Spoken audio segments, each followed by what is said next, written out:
Umkhuhlane we-BP yi-insulin resistance. Kuqalise ngokukhweza iglucose, ichukela emzimbeni. I-insulin yabuya yahlala ilapho. Nxa i-insulin iphezulu, i-insulin yi-hormone, iyenza izinto ezimbili eziphambanisayo okwenza ukuthi ugcine usulomkhuhlane we-BP.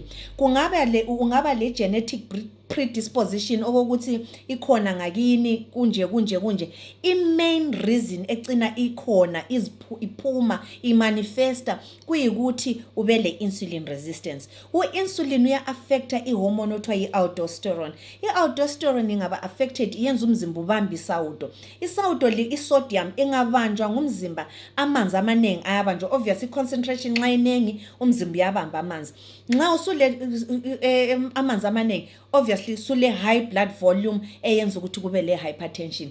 Okunye okuyikho okuqakatheke kakhulu, u-insulin nxa ekhona uya-affecta ama-cells, njoba sisitsho vele ukuthi ama-cells asalaleli. Ama-cells akho lana kuma-blood vessels aku-oxidative stress ale inflammation ayenza ukuthi lawa ma-cells ayiwo ayenza esithi ngama-endothelial cells ayiwo ayenza ama-blood vessels agcina engasaproduce i-nitric oxide.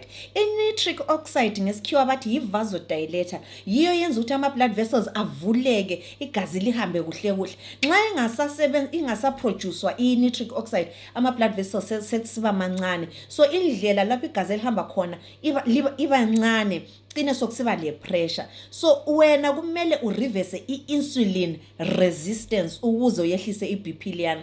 Uzabe lokhu unatha amaphilisi, which is okay ngoba amaphilisi ayancedisa ukucontrola nje ama-symptoms. Kodwa ukuthi uyilaphe yona ize ihambe iphele, reverse i-insulin resistance.